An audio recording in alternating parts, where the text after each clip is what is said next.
I have carried out my placement this year with an organisation called Youth Work Europe. Their aim is to promote the principles and practices of youth work through encouraging and developing partnerships with youth workers, youth organisations, young people and communities from across the UK and beyond. Because of this, I have carried out a variety of different tasks over the duration of the placement, which will be reflected in how I have achieved the threshold concepts.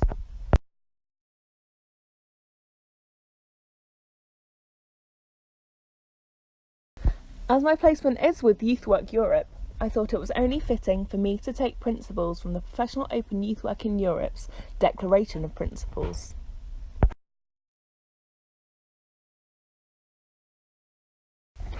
Number 4 of the principles state that youth work is a low-threshold practice with a welcoming, friendly and inclusive atmosphere, which is interesting and fun. It provides an open arena for young people to meet, where they can experiment with their own ideas with different role models and social interaction in a non-judgmental and safe environment, or receive need-based support in case of problems or difficulties. Part of my placement was spent volunteering at Out Central, a youth group for 11 to 19-year-olds who identified as LGBT+, or may be questioning their sexuality. I believe that Out Central epitomises the principle previously stated. Out Central provides a space for young people to simply be young people. Despite not personally identifying within the LGBT+ spectrum, I ensured that I provided a welcoming, friendly and inclusive atmosphere when working with young people. One way I did this was by using young people's preferred pronouns. The location of Out Central is only revealed by getting in touch with the 2 paid youth workers in order to protect the young people who attend. It also isn't stated anywhere in the building what the project is, so young people who aren't out to their parents or friends are able to avoid disclosing the nature of the project. For example, one young person's parents think they attend a music group each week. The reason for the anonymity is to provide young people the space to simply be young people.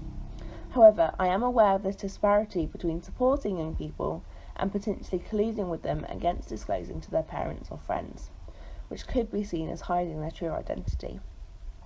But because the project is only for 2 hours a week, I am aware of the gaps and time constraints which prevent us from supporting and working with the young people as much as we would like. But I am happy that the young people have commented that Out Central provides the opportunity to have their own time and space where they can figure out what is going on and we can then support them from there. Cole 2012 suggests that LGBT+ young people need extra support.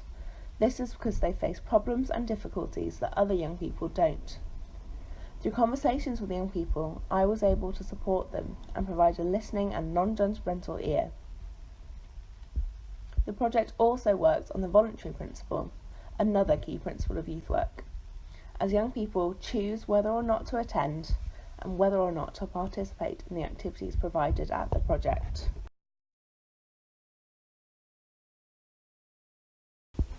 A professional dilemma in my practice came from when I was involved in the shortlisting and interview panels for the detached youth worker position in Bartley Green, a joint project between Newman University and Youth Work Europe.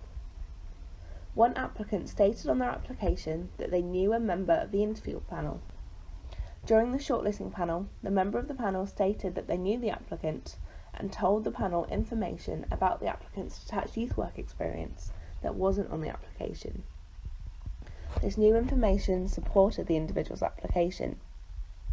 I believe that if the individual had not been known to the panel member, there could have been a different outcome to the discussion, as although their application lacked information about their current experience, the panel member prompted the panel to shortlist the applicant for interview. The dilemma I was faced with was whether to challenge the panel member on the influence they had on the decision to shortlist. However, as the candidate was the only candidate for the position, I decided that it was only fair for them to be able to attend interview and expand on their application. If there had been other applicants, I would have challenged the panel member.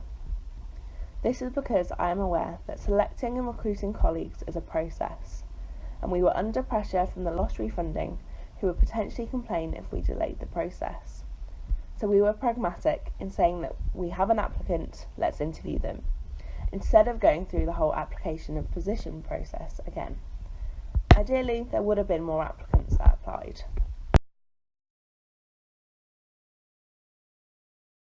A theoretical concept studied on the course was Skinner's operant conditioning. This is a learning method that occurs through giving punishments for negative behaviour and rewards for positive behaviour. Therefore, through operant conditioning, an association between a behaviour and a consequence of that behaviour is made. At Out Central, there was an issue with the behaviour of a young person, which led to the discussion being held about the possible implementation of an exclusion policy. I believe that the policy would have a theoretical basis in operant conditioning, as a positive punishment would be used to try and prevent the negative behaviour of the young person.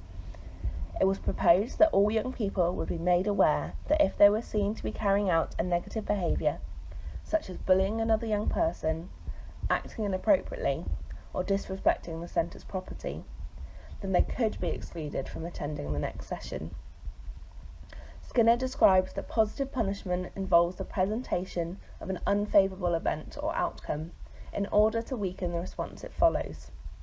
It is hoped that the young people, being aware that if they carry out any negative behaviour they could be banned from the session, will help to decrease the amount of negative behaviour that occurs.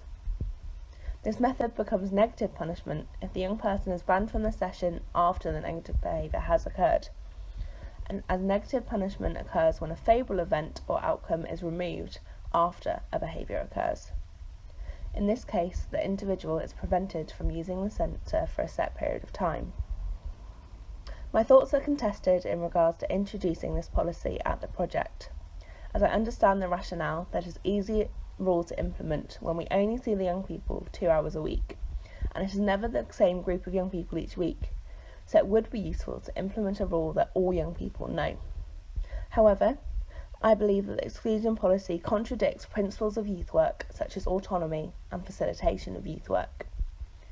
On reflection, I believe that it would be better to work with young people in order for them to develop a solution themselves, rather than implement one for them. The policy is more in line with formal education, which I think jeopardises the non-formal nature of youth work practice. By working with young people to find out how they want the space used and monitored, an opportunity will be created for young people to explore their own identity and the reason behind their behaviour in a safe place. Operant conditioning is a theoretical concept learnt early on the course, and although it may fit in more with formal education practice rather than youth work practice, I believe it has helped me understand the subconscious process we as youth workers undertake when working and supporting young people. At the participation conference in Norway, I took on the role of a group facilitator.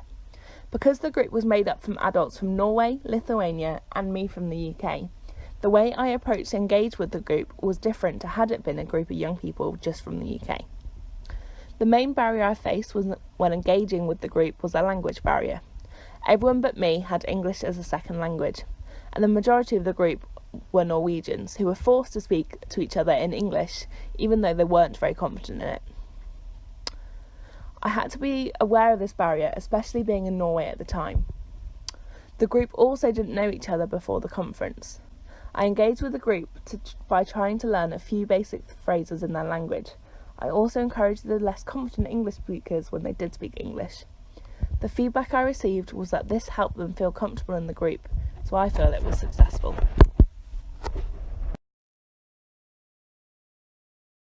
During the first Youth Work Europe Directors meeting I attended, I was asked to prepare and present on the pros and cons of getting charitable status as an organisation. This was the first time I had met the majority of the directors, so I felt anxious to be presenting something without knowing the room. My supervisor had also done the same research, so on recognising my feelings of anxiety, said what he had found to be the pros. However, this was very similar to what I had found, so I then felt more anxious, as I had then had nothing to present. On reflection with my supervisor, I have now learnt the importance of communication. Had we had time to discuss our findings before the meeting, I wouldn't have been left feeling the room perceived me as lazy for not doing my own research. This links to Cooley's looking glass self theory, that our self-concept is dependent on how we believe others view us. I felt as if I was being perceived as lazy than competent, so it subconsciously led me to feeling demotivated and unconfident in my own ability. If I were to do this task again, I would present myself as more competent and communicate with people to ensure that everyone was aware of their role. According to Cooley, as cited in Preves, I am not what I think I am. I'm not what you think I am. I am what I think you think I am. This quote explains Cooley's looking glass self-concept by indicating that an individual's self-identity is determined through their social interactions with others and impressions of how others perceive them. Another director suggested that I went first when presenting the cons to getting charitable status, which gave me the opportunity to prove myself and show that I had completed the task set. From my research, I thought it to be an obvious decision to go ahead with charitable status. However, the consensus was that we would stay as an organisation limited by guarantee and readdress the situation in future if required. This decision surprised me, but after listening to the discussion from the group, I agreed with the outcome. I had in my head that the conversation would take a particular turn, so I was surprised when it had the alternative outcome. From this incident, I can reflect on who I am as a person and how I believe others perceive me, and what influence that has on my self-concept. I realised that how I present myself can influence how others view me, and because I thought others thought I was unconfident, this is how I came across, shown by the fact that my supervisor was able to pick up on this. This is why I will act more confident if I were to do this in the future. I have also reflected on the fact that I presumed the outcome of the discussion, and I need to not do this in the future. Thank you for listening to my presentation. I look forward to answering any questions, and here is my reference list.